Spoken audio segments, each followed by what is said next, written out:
Please join us in the Pledge of Allegiance.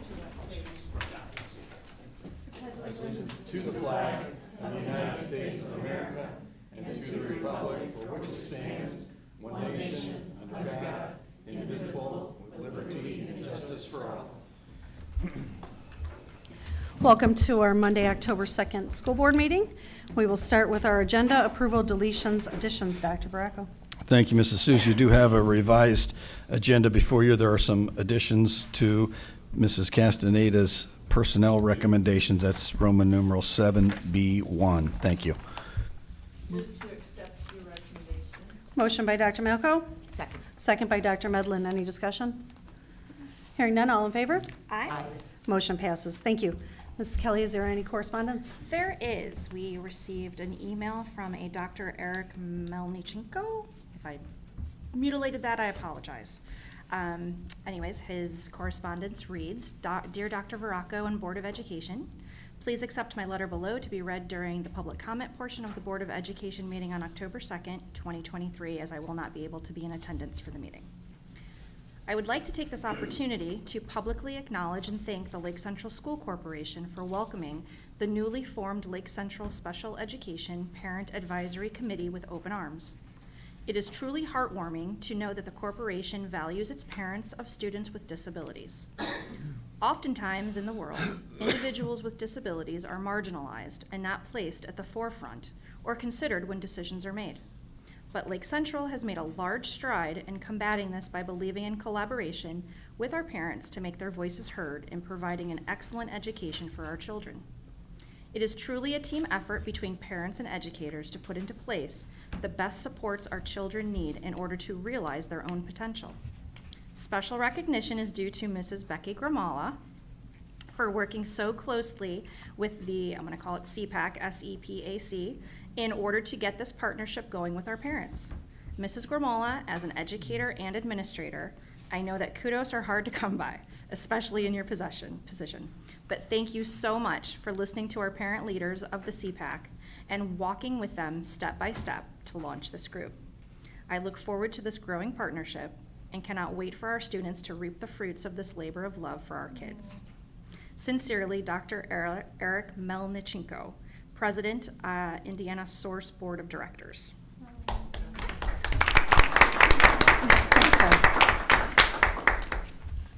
Here, here. And that is all for correspondence. Thank you. You're welcome. We'll move right into our liaison committee updates. Mr. Marshall. I have nothing to report tonight, thank you. Mrs. Kelly. I have nothing to report as well. Dr. Medlin.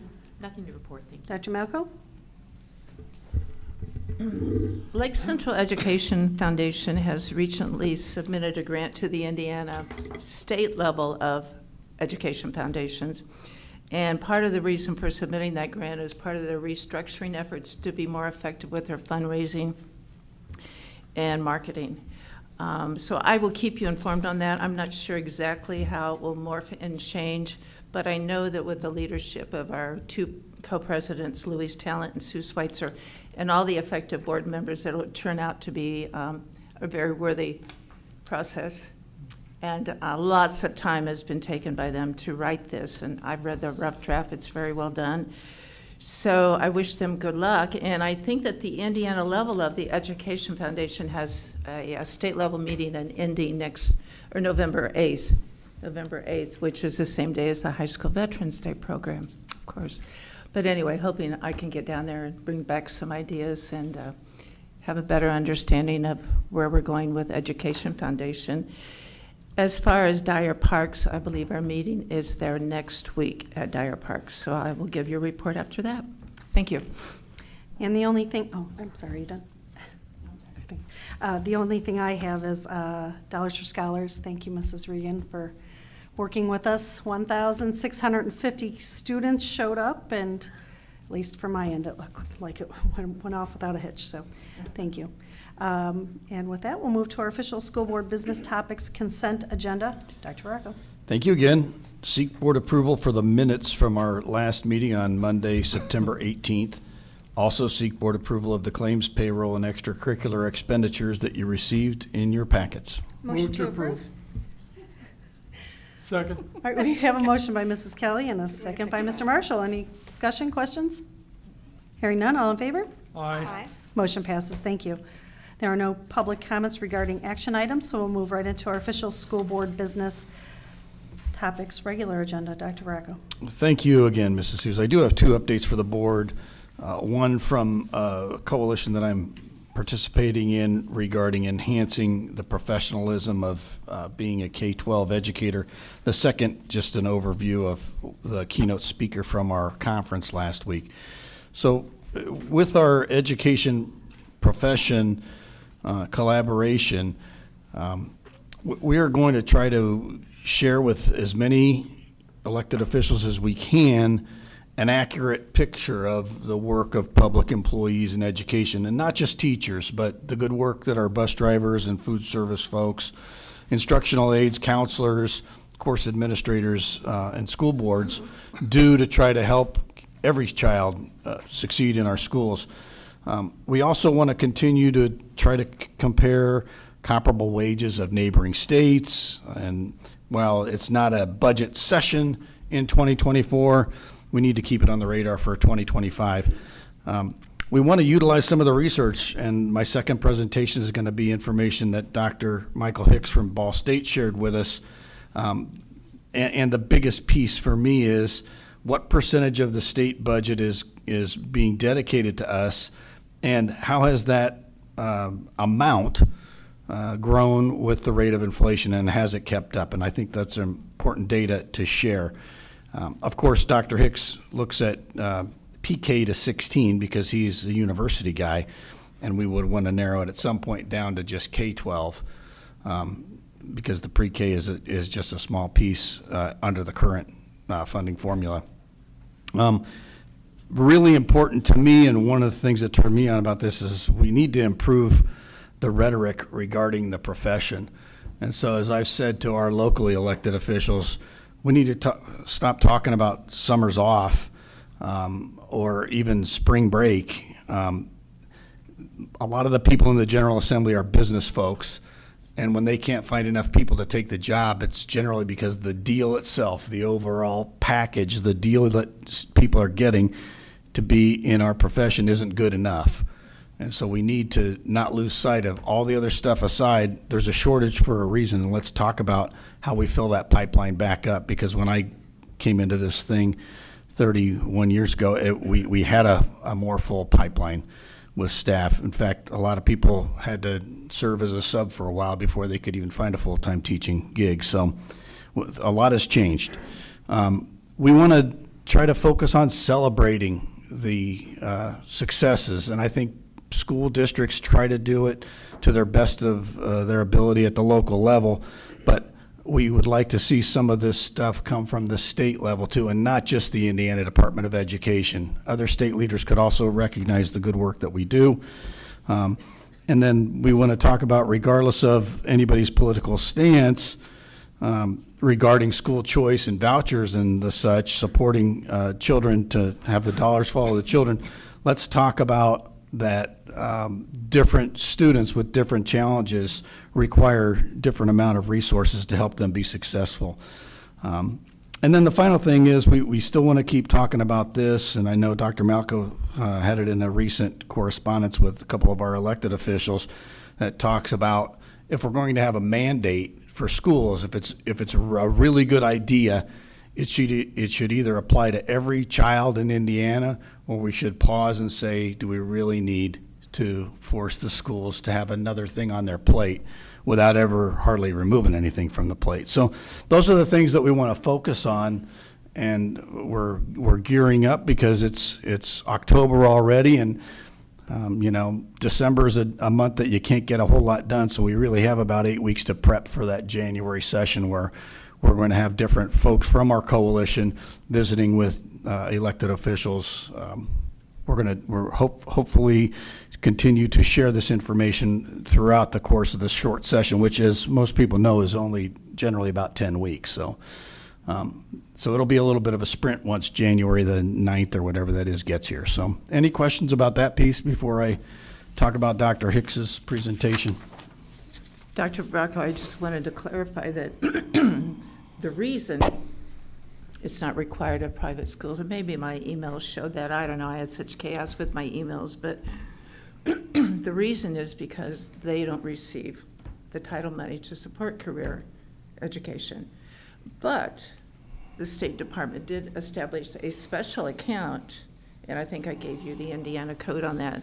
So there is money there so the private schools can do it because they've selected to give them a little pot of money. What Dr. Malco is referring to is a career fair that they laid on all public high schools to conduct a career fair at least once a year for their students.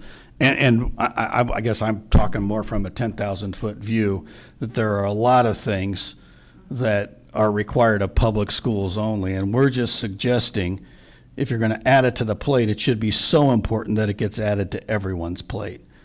That's just an example of. Sure. Mm-hmm. All right, my second item is just to give a review of our keynote speaker from the first day at this year's ISBA IIPSS annual meeting in Indianapolis. Dr. Hicks has been a bit of a controversial person in terms of public K-12 education over the last decade or so. He's not afraid to speak what he thinks he sees in his data. And in the past, he has been very vocal about teacher shortages, and a decade after that presentation that got under some of our skin, he's now coming back with an update with new data and is seeing things a bit differently. One of the things that he started out his presentation was talking about the recent emphasis in Indiana to do job preparation instead of career planning, and that he is a bit skeptical, as are many of us, regarding the number of vacant manufacturing jobs across the state. And he also further fears that the next upgrade to the automated procedures is going to be more robotics, which is going to indicate the need for fewer people actually at the machines and more people monitoring the terminals that are monitoring the robots. His national data shows more jobs for college graduates than high school graduates with certifications. So this is one of his concerns. He focused throughout that Americans with bachelor's degrees have higher incomes on average than those without. He talks about rank and file Hoosiers should not be quick to celebrate record dollars going to support public education in the state, because with the significant inflation of the past 3-4 years, it should of course be a record dedication to PK to 16 public education in the state. His big concern, and it's in bold on my talking points for the board, that his funding analysis indicates a lower percentage of GDP being dedicated to PK-16 since 2010. So I think it gets into a statistical thing, and it might be simpler for people if we would look at the historic percentage of the state budget that goes to public education, and then if it stayed the same, then that's a good thing, and then has the overall growth of the overall Indiana budget grown enough to keep up with inflation? And I think rank and file people can understand that statistic pretty simple. So it'll be an interesting thing to follow up and see what that number shows.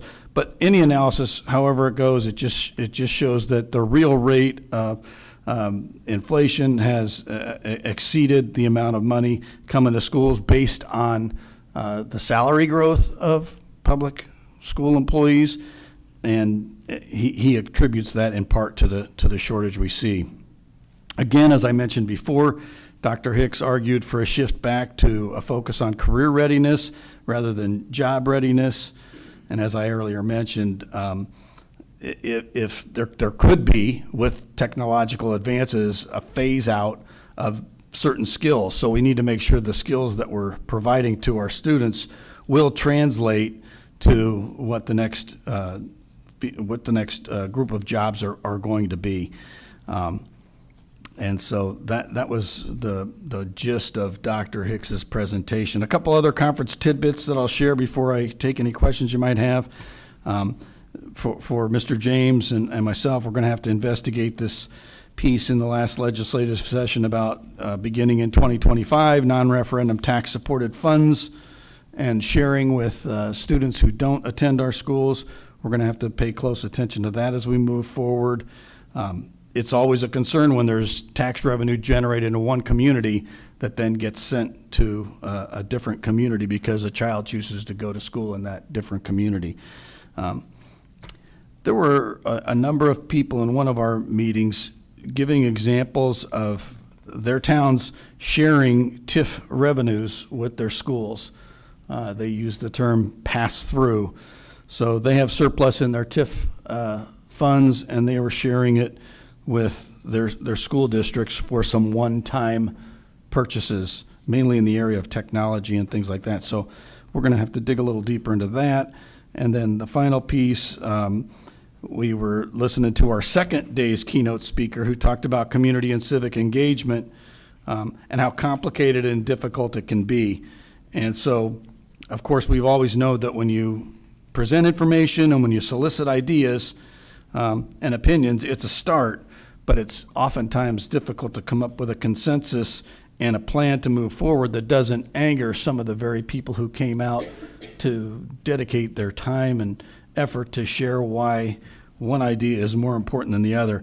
And I guess it just comes back to the fact that the age-old economic problem, I'm an economics teacher by trade, of scarcity. There's never enough to go around for everything we want to do. It continues to be, a challenge for us in public schools.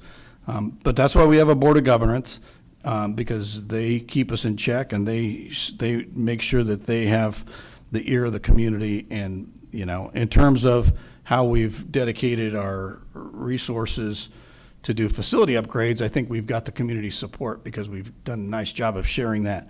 Some other things with programming, we may still have people who are looking for a little more support in one area versus others. So that's my report on the ISBA IIPSS annual meeting. I'd take any questions and answer them the best I can at this time, if there are any.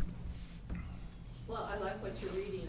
I think it's good because you already have a focus on what needs to be part of our focus. And I assuming ISBO is along the same line as what Dr. Brock was reading. So I'm sure the School Board Association and everybody will be kind of focused on that. So that's good. It's good. Yeah, we'll hear from our School Board Association leadership here in November. Yeah. November 8th, right? Right. Thank you for that summary. And now we'll move to our Assistant Superintendent, Mrs. Castaneda. Thank you. My item for this evening is to seek your approval for the personnel recommendations, the revised copy that you received. Move to approve the personnel recommendations. We have a motion by Dr. Medlin, and I will second that. Any questions, discussion? Hearing none, all in favor? Aye. Motion passes. Thank you. Thank you. And now on to our Director of Primary Education, Dr. Bracy. Good evening. I am seeking your approval for the professional leave request in your packets. I move to accept Dr. Bracy's recommendation. Thank you. Second. Motion by Dr. Malco and a second by Mr. Marshall. Any questions? All in favor? Aye. Motion passes. Thank you.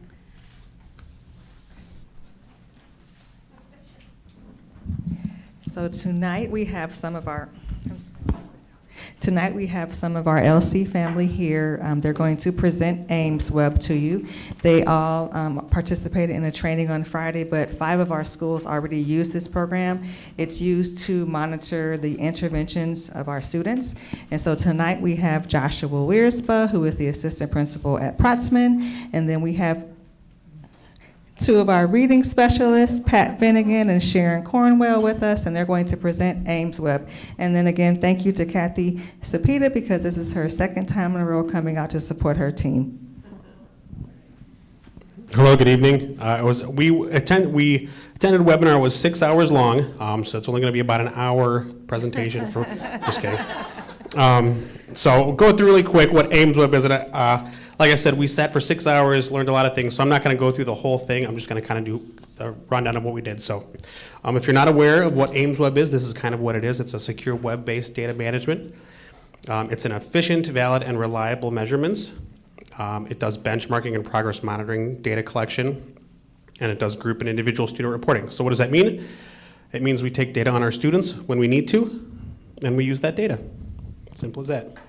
So the outline of the training, the first thing we did is we recognized how the benchmarking and the progress monitoring can support positive outcomes within the district school classroom. We're looking, like she said, 5 schools are using this. We're looking across the district at our school and as small as our classrooms, and even smaller in our small intervention sizes with Mrs. Finnegan, Mrs. Cornwell. We were able to navigate with the AIMSweb Plus platform and find resources. We found a tool in there of how can I help at the bottom, which we thought was just if you needed tech support. No, it was if you needed to find anything on the website, which was great. And we simulated a benchmark and we construct a viable system of documentation for interventions. So that was the outline of our training. So this is kind of just what the purpose of AIMSweb is. So we start at the top with our benchmark. We give our students who are at risk, we give them that benchmark so we have a starting point. Then we analyze the risk, seeing if those students have any risk, if they're on level, if they have low risk, medium risk, high risk. And then we plan instruction based on that. And then after we plan our instruction, we progress monitor. After we've done that instruction, we progress monitor, see what they're doing. Then we analyze and adjust that intervention that we're doing, and then it starts again in the winter. We benchmark again, and we continue that process all around. So, and what we're doing at Protzman, the most important thing is we're monitoring students that are receiving the interventions. If the students are getting interventions, it means that they need something that they're not necessarily getting in the classrooms, so we're really going to try to get that intervention in place. We're going to set those goals make them brief, reliable, and valid measures. We don't want a long, drawn-out goal. We want something that we can measure, something we can progress monitor. We administer these measures, these progress monitoring, about up to once per week. We do it bi-weekly at Protzman. And we determine if the intervention is effective. Are we getting where we need to in a timely manner? And then we make informed adjustments to those interventions and go from there. So that is 6 hours and 60 seconds. So if there's any questions, I can answer any questions. So, Josh, is this the program that's like been around for a long time and we never? Yeah, so this was like when they did Dibbles and stuff and Yeah, way Maze, back. stuff like that. Yeah, it's all computer-based now and Okay, so when did we start using AIMSweb? Is this new? Or? no, we've used it for a while. So what we've done is they just switched to AIMSweb Plus. So we had AIMSweb, and so we learned that system. Then we went to AIMSweb Plus. Realized there were some things in there we needed to learn, and so we got the training. So I have a question for you. Is this all students or just Title I students or? This is students so we have iReady as our universal screener. Okay. So we're using that as our universal screener. These are for kids that we have identified that need extra supports. They may be seeing a reading specialist, a math interventionist, those students. So this is to go into the students where we're questioning whether the interventions have been effective. Yeah, a lot of these students are in our IAT process, and so that's where Going we're getting a deeper. lot of, Okay. it's where we can get more, we can really look at a lot more of those Okay. even deeper interventions. And that was going to be my next question, because I know that we always struggle the balance between assessment and instruction time. Mm-hmm. So iReady is the major one, and this is just more in-depth for those Yeah, students. iReady is that universal screener to where everybody does that K through 4, and then the AIMSweb is when we take students that we identify that need that Okay. extra support. I think it's a very, very good program, or I've only heard good things about it, so I think it's probably a good addition. Yeah. Do you think so, Mrs. Cornwell and Mrs. Finnegan? I do. It's also, we use it too sometimes when we get. You can come forward, and be on the camera.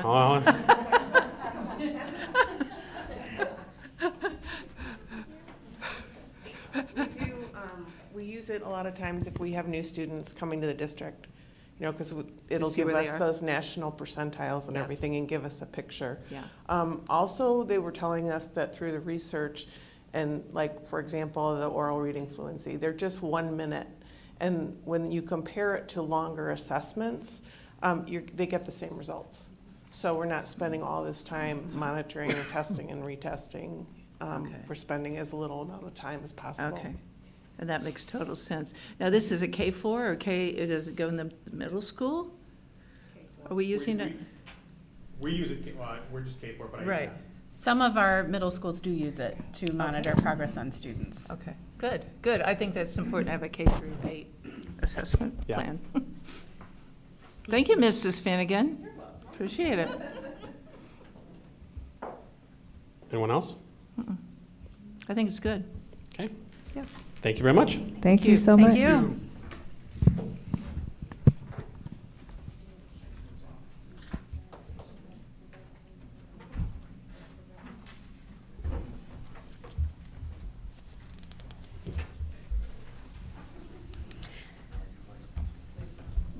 And now on to our Director of Secondary Education, Mrs. Schoeneman. Thank you. For my first item, I'm seeking your approval for the professional leave request that you received in your board packet. Motion to approve? Motion by Mrs. Kelly. Second. Second by Dr. Malco. Any discussion or questions? Hearing none, all in favor? Aye. Aye. Motion passes. Thank you. Thank you. And for my second item, I'm seeking your approval for the field trip request that you've received in your board packet. Move to approve the field trip requests? Motion by Dr. Medlin, Second. second by Mr. Marshall. Questions, discussion? Hearing none, all in favor? Aye. Motion passes. Thank you. And now on to our Director of Student Services, Mrs. Grimella. Thank you. My only item tonight is to seek your approval for the professional leave request that was included in the board packet. So moved. Motion by Mr. Marshall, Second? second by Mrs. Kelly. Any discussion? Hearing none, all in favor? Aye. Motion passes. Thank you. Thank you. And our Director of Facilities, Mr. Ledger. Thank you, Mrs. Sues. Just a capital projects update for the board tonight. As far as the Bibbage project goes, it's going very well on the site aspect of it. The excavator's coming back tomorrow to do some fine grading and set all the manhole lids and rims so we can pave. We're gonna do the binder next week, so weather permitting, so that's happening tomorrow. We are also doing some site conduit and electric for the site lighting. As far as the buildings themselves, the 10 classroom addition, all the masonry's done, the roof's on, all the walls are framed inside, the roof drains are tied in, and we are doing all the mechanical, plumbing, HVAC, and electrical roughing has started in full force there. The glass, well, the window frames are supposed to come the week of the 16th. The 4 classroom addition, the roof is on. We started the masonry there. All the walls are framed. And with the mechanical contractors will move over to start roughing in there when they're done with the 10 classroom. Cafeteria addition, all the walls, exterior walls are framed in dense glass, and the roof is starting there today, and they should be done there Wednesday. So things are going very well out there. Any questions on Bibbage? I do, just because I drove by there the other day, and the addition to the cafeteria seemed huge. What is the square footage you're adding on to the cafeteria? Oh, it's not, it's like 1,500 square feet. 1,500? 1,600 square feet. Okay. Not that big then. All right, thanks. That's behind the school. Yeah. Right. I could see it as I drove by. I wasn't paying attention to the Yeah. road very well. Bill, when you mentioned the binder, the final pavement then will be In the later in spring. the project? In the spring. Thank Yes. you. We're just gonna get the asphalt binder down before the winter.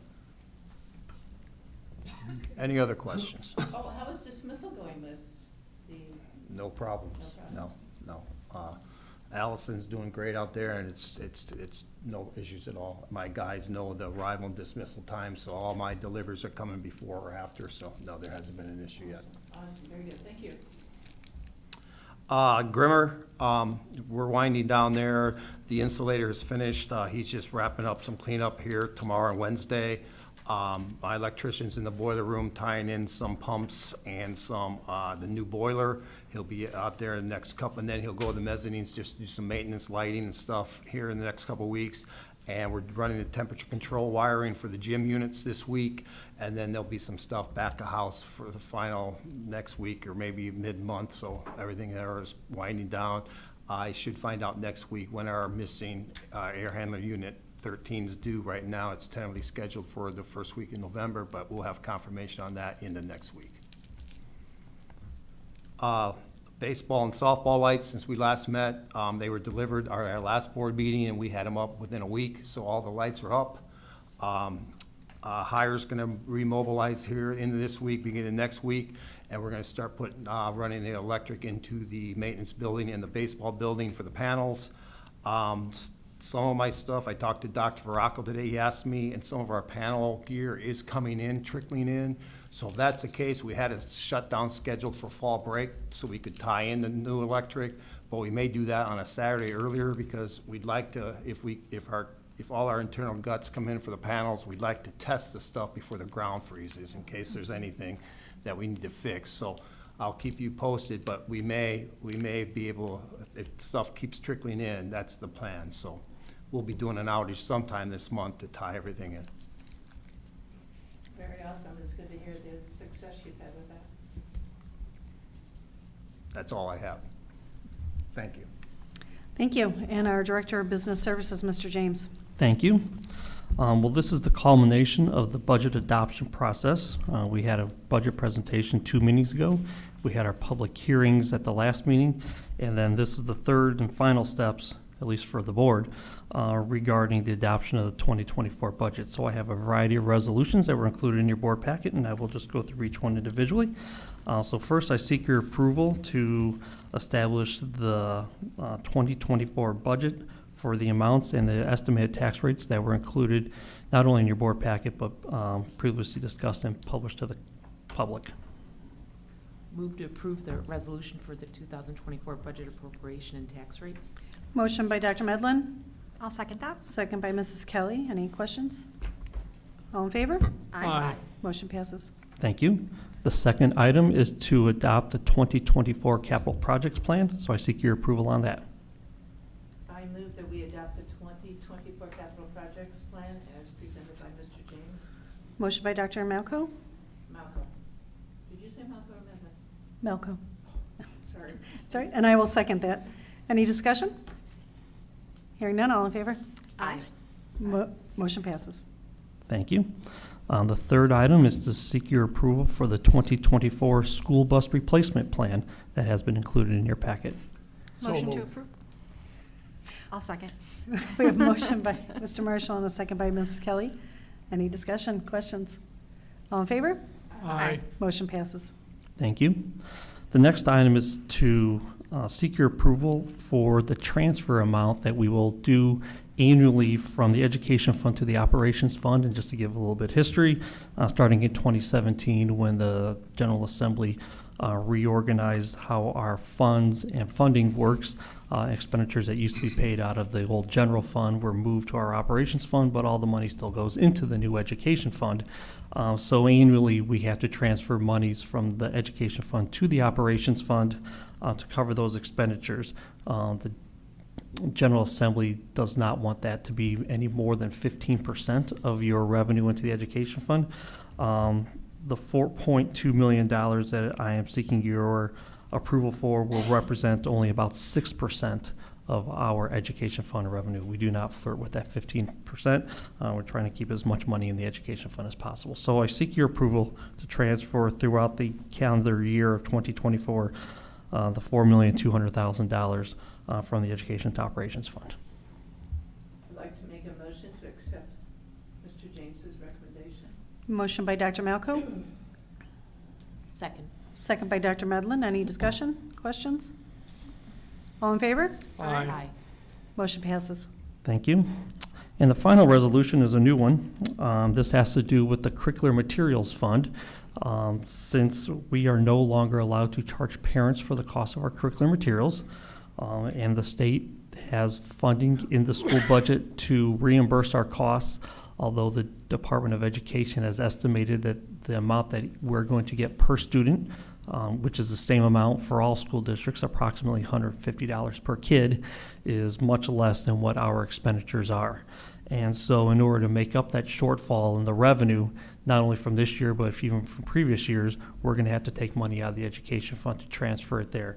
So seeking your approval to transfer up to $1.8 million from the education fund to the curricular materials fund during 2024. We don't know what exactly that amount we're going to need to do is, but I would seek your approval to go up to that amount for this year.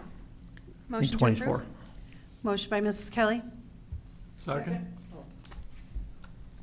second by Mr. Marshall. You okay with that? Okay. Any questions, discussion? I do. I believe I remember you saying that it is going to be the money that the government is giving us textbooks is going to be short. Approximately how much? Well, the amount that we're going to be short for this year is, we don't know exactly yet, but I'm guesstimating somewhere in the $1 million range. The reason why this amount is higher is because our fund is drastically in the hole already from prior years of non-revenue from parents and so forth. So we really need to clean up that fund. And so over a couple of years, we're going to need to transfer more money in from the ed fund to this curriculum materials fund to get that back to even. That's been a consistent audit finding for us for a couple of years about having that textbook rental fund in the hole. And this board knows that we've tried many different ways and means. But since we're not going to be getting the money from parents anymore, we've got to make it whole. So that's why I'm asking you to approve the higher amount so that over a little bit of time, we can fill that hole back in. So. And Mr. James, for the board's benefit, when is our report due to the state where we turn in our actual expenditures? Because the state is doing a study. They want to know just how much are they short with what they budgeted. So every school district, the window actually opened today, and we have between today and the end of the month to submit our claim.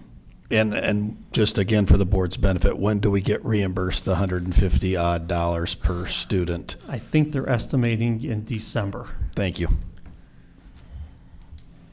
But this is the first time, so it's going to take the Department of Education in order to compile that from all 290-some school districts, come up with a total, and then aggregate that to see how much, presuming it's going to exceed the $160 million in the budget, then it's almost going to be a moot point, and then we're all going to, it also have to wait for the ADM to shake down, because if the total amount claimed by school districts exceeds the 160, we're not going to get a prorated share of each of our amounts. They're just going to take the total ADM count statewide and divide it into the 160 million and say, okay, well, based on 1 million kids across the state, each kid's 160 dollars per. So the ADM is today, ADM day. We have to the rest of the month to work out conflicts with other school districts, either in state or out of state. So there's multiple pieces that go into it. So whether or not the DOE will have that information ready in November or not, I'm not sure, but I'm hoping we'll get that distribution by December. And then, Mr. James, I have one more question. This is just for my own understanding about issues going on in the state of Indiana. Would you guess, with your history and your knowledge and your experience and your working relationship with other IASBO members, would you guess that this is a negative effect on almost all school districts in the state of Indiana? I would say, I don't know, I have not personally heard of anyone who is who's not being shorted. Again, if you think of $150 per kid, even in the school districts that don't have the ability to have some of the high-end programming that we do, it's hard to find any grade level, even elementary, that have less than $150 per student in like their textbook rental fees. So I'm thinking, I'm not aware of anybody. Of course, I haven't talked to every school district, but it's a big issue for everyone because they know they're going to be short. All right, So. thank you. Did we vote on that? I can't. We're all good. Okay, thank you. All in favor? I think we need to all in favor. Oh, all in favor, yes. All right, any opposed? We're good. Well, thank you. And then my final item is to seek your approval for the donations that were included in your board packet. Move to approve. Motion by Mr. Marshall, Second. second by Dr. Malco. Any discussion, questions? All in favor? Aye. Motion passes. Thank you. Thank you. And there are no public comments, so we'll move right into our board comments and consideration of future agenda items. Mr. Marshall? I can pass this evening. I have none. Thank you. Mrs. Kelly? None for me either. Dr. Medlin? None, thank you. Dr. Malco? Well, I'm going to surprise you tonight, and I'm going to tell you I have nothing, but that is not true. But what I will do is I'll email it out to you. Just a couple of reports, the athletic director reports, and then, of course, anxious to hear about the class sizes that we have going on. So that's it, but I'll email it. Thank you. All right, and I have nothing either, so we'll move into our board calendar and future activities. Dr. Veraco. Thank you. Our next meeting is here, Monday, October 16th. So enjoy the oncoming fall weather. I think we have 3 more warm days and then we get I fall. see. So, thank you. All right, do we have a motion to adjourn? Dr. Malkow. Second, Dr. Medlin. We're adjourned.